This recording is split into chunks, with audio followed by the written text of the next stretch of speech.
કોઈ માહિતી માટે મધ્યસ્થ વત્તા મધ્ય 44 આપેલું છે અને મધ્યસ્થ ઓછા મધ્ય બરાબર 2 આપેલા છે.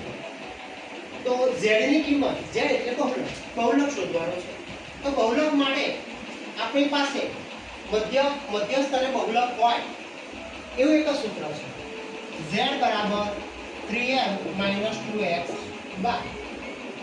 તો બહુલક શોધવા માટે આપણે બે વેલ્યુની જરૂર પડશે. એક તો મધ્યસ્થની જરૂર પડશે અને એક મધ્યકની જરૂર પડશે. તો અહીંયા આપણને બે સૂત્ર આપેલા છે. બંને સૂત્રમાં અહીંયા પ્લસ છે અને અહીંયા માઈનસ છે. તો આપણે લોભની રીત દ્વારા આગળ વધીશું.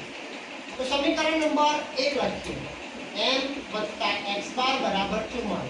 આને કહીએ સમીકરણ નંબર 1. બીજું સમીકરણ છે m - x બાર બરાબર 2.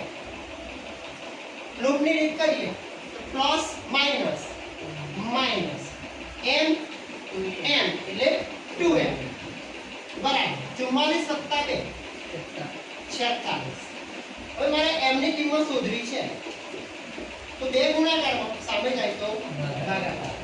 તો m ની કિંમત 46 ને અડધા કરો 23. તો m ની કિંમત કેટલી મળશે 23. આ સમીકરણ 1 અને 2 બંને આપેલા છે.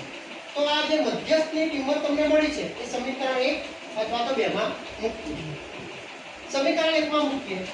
સમીકરણ 1 માં m ની કિંમત મૂકતા સમીકરણ 1 શું છે? m + x બાર બરાબર 44. m ની કિંમત કેટલી મળી છે 23 + x બાર બરાબર 44. આ પ્લસ બરાબર ની સામે જશે તો -44 તો x બાર ની કિંમત કેટલી મળશે 21. 44 માંથી 23 કાઢો તો કેટલા થાય 21.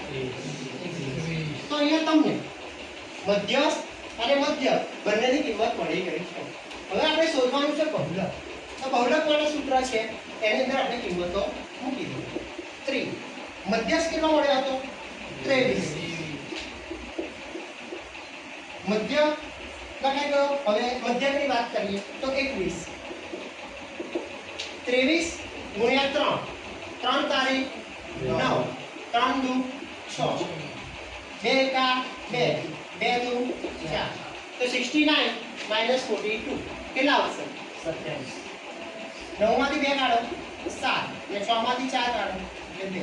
તો z ની કિંમત કેટલી મળે છે 27. તો તમારો આન્સર